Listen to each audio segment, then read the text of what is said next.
Stephen प्रीरा एक medical transcriptionist और जानवरों से मोहब्बत करने वाली खातून थीं। वो भारत की रियासत करोला के जिला बंतापुरम के देही गांव चौंग में रहती थीं। मकामी इलाकों में आवारा कुत्तों की बढ़ती तादाद पर लोगों की तरफ से तशवीश का इजहार किया जा रहा था। कुछ लोगों को उन कुत्तों ने काट भी लिया था और वो सिर्फ उनकी जारहियत ही नहीं बल्कि बीमारियों के फैलाव से भी खौफजदा थे। अगरचे ये कुत्ते मसला बनते जा रहे थे मगर उनके खिलाफ कुछ नहीं किया जा रहा था। लेकिन स्टीफन के लिए वो मसला नहीं थे। वो उनकी आंखों में अच्छाई और सख्त देही सड़कों पर जिंदा रहने की जिदोजहद की उदासी देख सकती थी। हर रोज वो उन्हें खाने के बचे हुए टुकड़े ला कर देती थी। जो भी बचा खिंचा खाना उन्हें मिलता वो जमा करके आवारा कुत्तों को खिलाती थी। उन्हें ये जानकर बेहद खुशी होती थी कि वो किसी न किसी तरह उनकी मदद कर रही है, चाहे सिर्फ इतना ही क्यों ना हो कि इस रात उनके पेट भर जाए। वो एक निहायत मेहरबान दिल खातून थी जो अपने काम में भी बहुत मेहनत करती थी। उनकी शादी नहीं हुई थी और न ही बच्चे थे, इसलिए वो अपना वक्त काम और घर के करीब आवारा कुत्तों को खिलाने में तकसीम करती थी। किसी ने भी स्टीफन की इस आदत पर ज्यादा तवज्जो नहीं दी। वो किसी को नुकसान नहीं पहुंचा रही थी, लेकिन मकामी लोग उन आवारा कुत्तों से अक्सर खौफजदा रहते थे और वो बजा तौर पर डरते थे।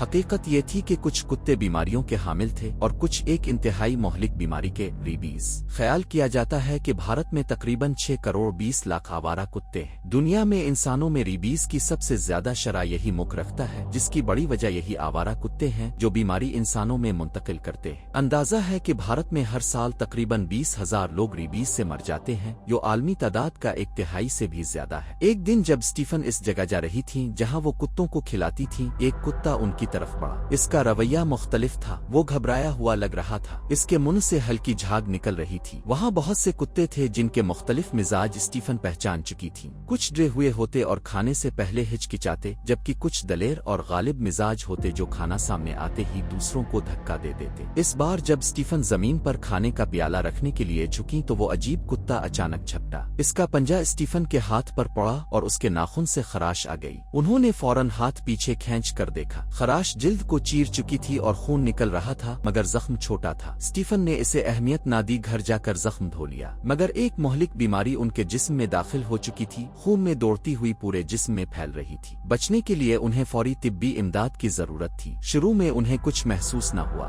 दिन और हफ्ते गुजरने के साथ वो बीमार महसूस करने लगे। इब्तिदा फलो जैसी अलामात से हुई, फिर हाथ की खराश में सनसनाहट होने लगी, मगर उन्होंने फिर भी नजरअंदाज किया। वो अपने काम और घर वालों में इतनी मसरूफ थीं कि अपनी सेहत की फिक्र न की। वो अपने खानदान के घर उनुंगो गईं जहां उनके भाई चार्ल्स बीमार थे। जब वो उन्हें क्लिनिक में मिलने गईं तो डॉक्टरों ने महसूस किया कि वो ठीक नहीं लग रहे और उनका रवैया अजीब है। डॉक्टरों ने उन्हें अलग ले जाकर सवाल किए। तब जाकर उन्होंने बताया कि एक आवारा कुत्ते ने उन्हें खराश मारी थी। खराश छूटी थी, इसलिए उन्होंने इसे अहम न समझा, मगर डॉक्टर समझ गए। उन्होंने स्टीफन को कायल किया कि उन्हें इलाज की जरूरत है और आखिरकार वो मान गई। उन्हें हंगामी इलाज के लिए ले जाया गया। रेबीज की अलामात जाहिर होने के बाद बीमारी तकरीबन हमेशा मोहलिक साबित होती है। स्टीफन की मौत तवील, सुस्त और तकलीफ दे थी। बीमारी ने उनके दिमागी अफाल को मुतासिर करना शुरू कर दिया। उन्हें वहम होने लगे और पानी से खौफ पैदा हो गया। बेचैनी, घबराहट, निगलने में दुश्वारी और गैर इरादी पट्टों की हरकतें भी रेबीज के मरीजों में आम होती है। अस्पताल में दाखिल होने के चंद ही दिन बाद वो इंतकाल कर गईं, अपने 3 बहन भाइयों को सुगवार छोड़कर। स्टीफन 49 साल की थी और इस हफ्ते इसी मेडिकल कॉलेज में रेबीज से मरने वाली वो अकेली नहीं थी। सिर्फ 3 दिन पहले 48 साला मोहम्मद रफी भी इंतकाल कर गए थे। वो एक और क्लिनिक में रेबीज का इलाज करवाने के बाद यहाँ लाए गए थे। उन्हें भी फलो जैसी अलामात थी, मगर उनकी मौत गैर मुतवक्के थी। मोहम्मद रबड़ के बाग में काम करते थे। जब वो एक दरख्त में किट लगा रहे थे तो दरख्त से एक जंगली बली अचानक उन पर झपटी और उनके चेहरे पर काट लिया। वो जानते थे कि जंगली जानवर के काटने का खतरा क्या होता है, इसलिए फौरन तिब्बी मशवरा लिया। उन्हें रेबीज वैक्सीन दी गई और घर भेज दिया गया, मगर चंद हफ्तों बाद उनमें रेबीज की अलामात जाहिर हो गईं। उन्हें पहले एक मेडिकल कॉलेज, फिर 2 दिन बाद दूसरे अस्पताल मुंतकिल किया गया, वही जहां स्टीफन का इलाज हुआ था। जंगली बली के काटने के 3 हफ्ते बाद उनकी हालत तेजी से बिगड़ गई और चंद दिन बाद वो भी इंतकाल कर गए। डॉक्टर हैरान थे कि वैक्सीन मुअस्सिर क्यों ना हुई। बरवक्त वैक्सीन के बावजूद रेबीज से मौत होना इंतहाई नायाब समझा जाता है। पिछले साल भी 6 अफराद ऐसे थे जो वैक्सीन लगने के बावजूद रेबीज से मर गए थे। इन